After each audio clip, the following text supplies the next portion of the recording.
Yo, what's the deal, YouTube? Welcome back to another reaction video. For today's reaction, we got Tom Macdonald, before they were famous. From pro wrestling to rap star biography. Let's go. Spin screen, all my niggas on go. Most of you niggas too slow. None of my niggas but fold. All my pockets on swole. Just want to say thank you for everybody who's been tuning into the channel this year. I'm super grateful for all the subscribers I've gotten. I've gotten like 3,000 subscribers in the past couple months. It's all because of you guys. I really just want to show my appreciation to that. You guys have been turning on your post notifications, being notified every time I drop. I've been seeing it. After like 10 minutes, I'm getting like 10 views. Y'all clicking on it right when I post it, and I'm grateful for that. Yeah, we're gonna end off the year with 2 more Tom Macdonald reactions. We got the before they were famous. Then we're gonna do scars. I just hope everybody has a good night. Everybody stay safe. No more getting pulled over. Hopefully no one, like I said, drive safe. You're gonna be drinking and driving. It's gonna be wild tonight. I hope everybody had a good year. I know I did. Let's pray for more blessings in 2024.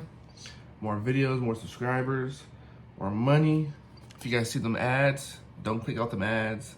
It's paying my bills, all right? So yeah, stay tuned. Keep subscribing. Keep smashing that like button. Keep commenting down below. We're gonna get right into this.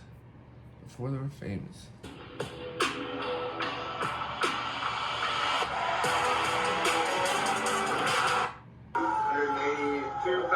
Before Tom Macdonald would go on to draw Best Rapper Ever, which would beat out songs from Eminem's deluxe edition of Music to Be Murdered By to land on the top of iTunes chart. Damn, Best Rapper Ever outsold Eminem's Music to Be Murdered By. It's crazy. Before Tom Macdonald would have over 60,000 followers on Twitter, 350,000 followers on Instagram, and over 1.5 million subscribers on YouTube at the time of this recording. Beating your idol on the iTunes charts, even if just for an hour or a minute, well, that's one hell of a surreal moment. Yeah, that's crazy. You know, for Tom, Eminem, he was obviously a massive influence, but it was actually a Tupac album that first had him fall in love with hip-hop. Now, the road to success, it's been a long and hard one, and he nearly drank his life away over... A Tupac album influenced him to start rapping. Interesting. Now, for Tom, Eminem, he was obviously a massive influence, but it was actually a Tupac album that first had him fall in love with hip-hop. Now, the road to success, it's been a long and hard one, and he nearly drank his life away over the span of 5 years. He was also dealing with crippling depression. Now, Tom, he's finally on the other side of things, but he knows all well, too, how horrifying it can be to hit rock bottom. Now, this... Yo, that's deep. He went through trials and tribulations to get famous. Or to find success. The alcohol problem. Everything he talks about is just real life, bro. He's been through a lot of shit. He deserves everything he got. Canadian rapper grew up in a small town in British Columbia. After a foray into the world of professional wrestling, well, he began working as a rapper, dropping his first album, Leanne's Son, back in 2014. Now, since then, he's developed and refined his talent further, leading to his most successful track yet, Best Rapper Ever. Now, you guys might have... So Best Rapper Ever is his best track? Would you guys consider that his best track? Best Rapper Ever? I mean, that shit was fire. I ain't gonna lie. But I don't know if I'd say it's his best track ever. But music is opinionated, so... This one on the trending of YouTube, but it's just one of 4 videos that he's dropped in the past 50 days that have all clocked in millions of views. What's going on, guys? It's your boy Michael McCrudden. First up, Happy New Year's. Now, I'm sure some members of Tom's Hangover gang, well, they're probably still recovering. 2020, it was a bit of... Happy New Year's, and I'm reacting to this on New Year's Eve. Coincidence? I think not. Shit show, but a lot of good stuff happened here before they're famous. I'm going to be making another video later this week updating you guys on everything. Now, big shout out to Tom, who answered all our questions to help us piece this one together. And a similar video you might enjoy includes one on Mercules, and that's Dax, both Canadian rappers. All right, let's get into this video.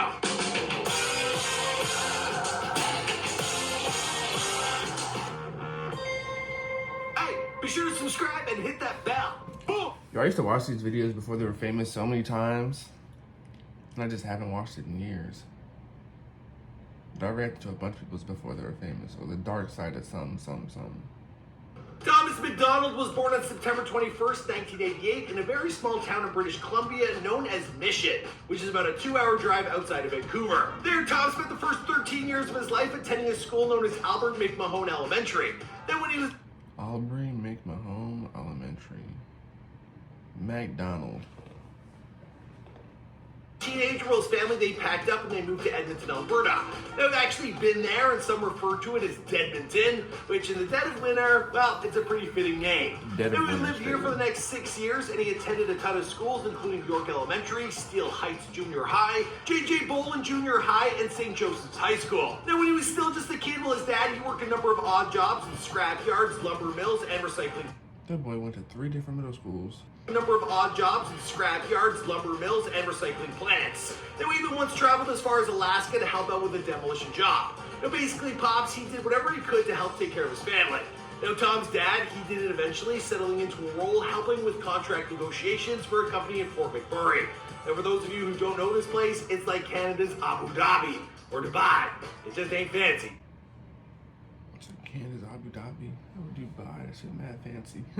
Says all construction workers up there. For real. And like one Tim Hortons. On the other side of the coin, well, Tom's mom, she worked as a teller before eventually becoming the manager of their local branch of Bank of Montreal. Now, if you're expecting to hear that Tom's relationship with his parents was a rough one and they just didn't understand their son or his passions, well, that isn't this story. Like that boy. No, in fact, Tom, he tells us that his parents, they always pushed him to follow his dreams no matter what they were.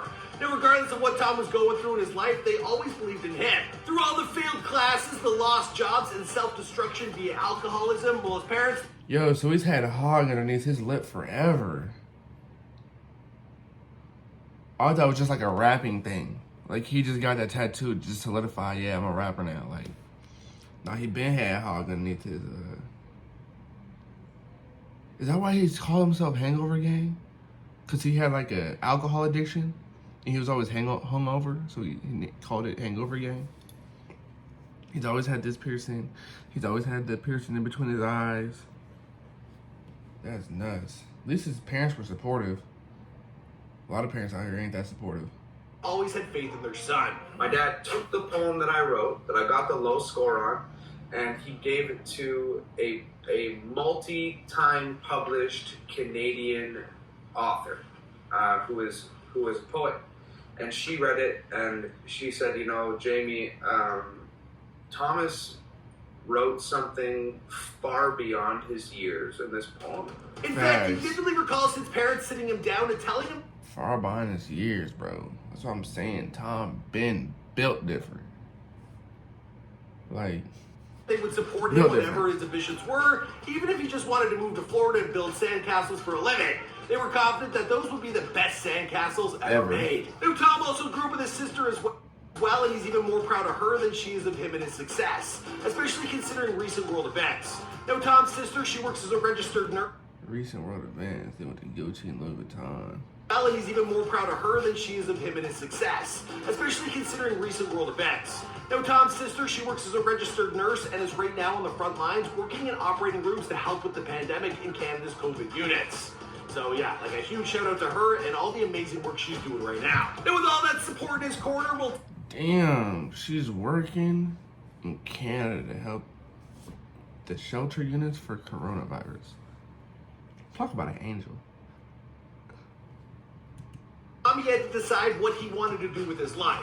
Now, at first, he wanted to become a professional wrestler because as a teenager, well, he was a huge fan of Stone Cold Steve Austin, and he was willing to do whatever it took to be just like his idol. Honestly, I'm just so tired. I just want to... If you're excited to drop your brand new video, give me a hell yeah, Tom. Hell yeah, Steve. Hell yeah. So when he was just 14 years old, well, Tom... Hell yeah, Steve. Hell yeah. Hey, get that motivation in. And training for his future in the wrestling ring. Within 6 months, he was having his very first wrestling match. A year later, he was on a bi-weekly wrestling television show in Canada called Canadian Wrestling Legends. There's a flag with a lady in a red shirt and a white and a rascal as she gets tipped over there. Spit out. Oh, Vegas is on the match. Oh, damn. And let's draw heat. Now, because Tom was wrestling while still in high school, he was placed in a unique educational system known as ISDL, or Independent Self-Directed Learning. What that meant is that he attended classes and seminars with certain subjects, then did the schoolwork and tests in his own time. Now, this allowed Tom to finish his education system while spending like 3/4 of his day in the gym, lifting weights and... 3/4 of his day in the gym. That boy was wrestling while recording on the side in high school. It's crazy. This man had ambition.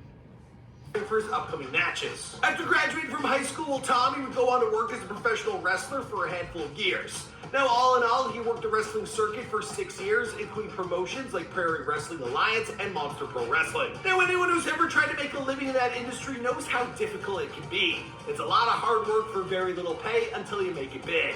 So Tom, well, he had to supplement his income by working construction jobs. Now, he primarily worked as a carpenter, building a lot of houses and businesses in both the residential and the commercial. Interesting. He was a construction worker. He was building buildings and housing. Damn, this man was always finding a way to get some money. I know that wrestling shit ain't a lot of money. I know he had to have a side hustle. Sectors. And we'd also head up north and work in logging camps and oil rigs to make some more extra money on the side. But through all the wrestling, the carpentry, and the physical labor, well, Tom, he was harboring a secret passion, a desire to rap. Now, Tom had always wanted to do something that affected people on a real level, which is why being a musician is always Tom Macdonald with Sway Lee and John Batista. intriguing to him. Ever since his dad first took him to a pawn shop, gave him $5, and Tom, he bought himself Tupac's All Eyes on Me. And the kid, well, he's been hooked ever since. Now, Tom had never heard of Tupac before, and this album had changed his life. He fell in love with it and hip-hop in general. But as a white kid from the Canadian suburbs, well, Tom knew there was a huge disconnect between himself and the music he loved. So from there, he began writing poetry as a way to bridge the gap. Now, He fell in love with that storytelling is what he fell in love with. All Eyes on Me. It's like reading a book, but the book's being read to you. That boy broke some barriers. those poems, they turn into rock songs, and Tom, he worked for a long time on refining the sound for himself before determining that he simply didn't have the voice of a rock star. Then one day in school, a friend, he told him all about this record that he had stolen from his older brother. It was an album from a white rapper named Eminem. Tom gave the record a listen and his mind was blown. Almost instantly, that disconnect he felt between himself and hip-hop, it disintegrated altogether. Now, Tom knew from that point forward that he could accomplish his dreams. I hate to say it, but Eminem came out with a real Slim Shady, Please Stand Up. Yeah, he looks crazy. I don't know what about it right here, but he looks crazy. The pink shirt, hair down on the side. All right, bro. I just remember seeing the video and I was like, yo, He's a legend for sure, but he looks crazy got, right here. You know, this is a white boy. He's got blonde hair. He's got blue eyes, and he's dope. So Tommy started writing raps in secret. Now, he even started writing them while he was still a professional wrestler. See, I feel like that's all you need. All you need is someone that looks like you that made it to let you know that you have a chance to make it too.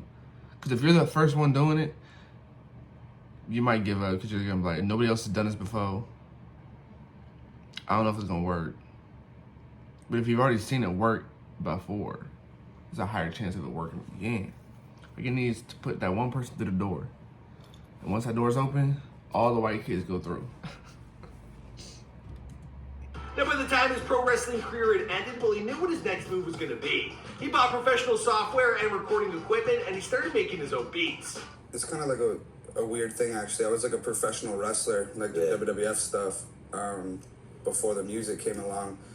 And then just due to a lot of different circumstances, I sort of got out of the wrestling thing, and I just had all this, pent-up creativity. I've just always been that kid. Right. And I always just really loved music. Before long, he was working with a producer known as OV and dropping his first album, Leanne's Son. Around this time, he moved back to Vancouver on his own and started collaborating with a rapper named Matt Brevner, dropping his first music video, Dark Side of the Moon. Now, at first, he thought he had to write songs about money, girls, and cars because that's what popular rappers do.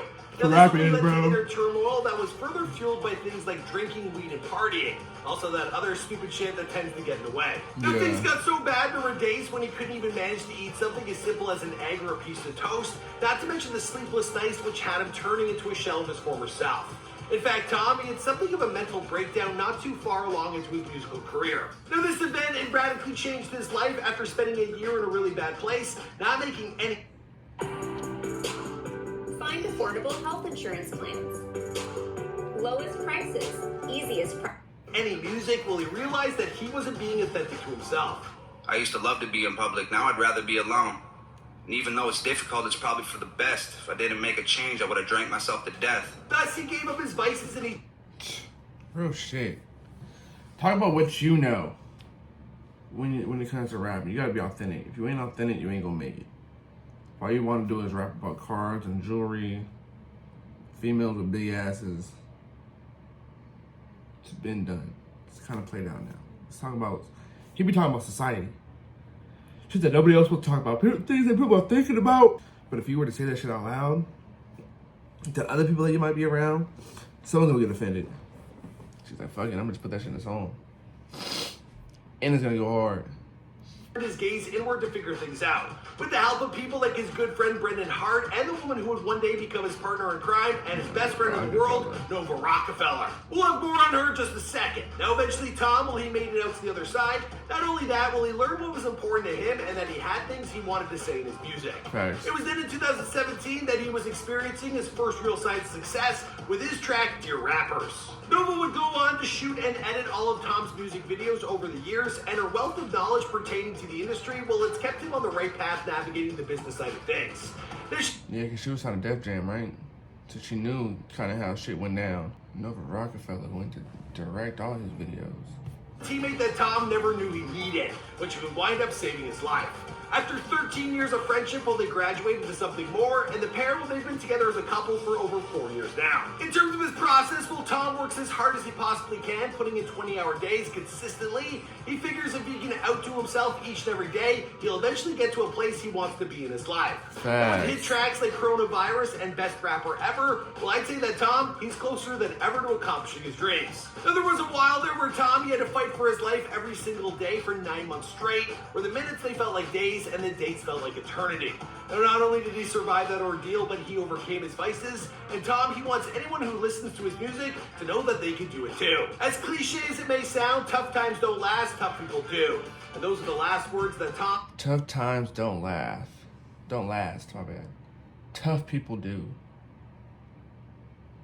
Like I always say, it's gonna get worse before it gets better. But once it gets better, you in the clear, you good.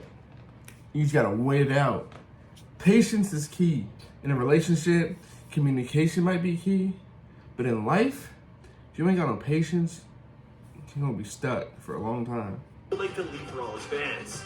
Alright, a huge shout out to Tom for helping us flesh out this video, answering all our questions. As for the rest of the story, well, I guess we're gonna have to wait and see because this is Before They Were Famous. My name is Mike McCrudden. We drop a new video each and every day, so if you're not subscribed, please do. Also turn on them post notifications. This channel does big things. We get... They should do it like after they're famous. That'd be cool. But before they were famous, yeah, I'm glad he brought Nova Rockefeller up, because if it wasn't for her, she wouldn't be, I feel like he wouldn't be this famous. He needed that partner to navigate his music career in the right path. I feel like this is long over, I mean, even though it's 2 years ago, I feel like it was long overdue. Should have a lot more than 300K. How was the story of Tom Macdonald 10 minutes? How do you fit his whole life in 10 minutes? Isn't that the thing? But if you guys enjoyed that reaction, make sure you guys go and hit the subscribe button, turn your post notifications on so you guys can hear every time I drop. Hope you guys go into the new year happy, with money in your pocket. Hopefully y'all ain't going in broke. But make sure to follow me down on social media down below. Make sure to comment down what you guys want me to react to next, what you guys thought of this reaction. Smash that like button. That's gonna be it. Thanks very much. I'm gonna be out. Happy New Year.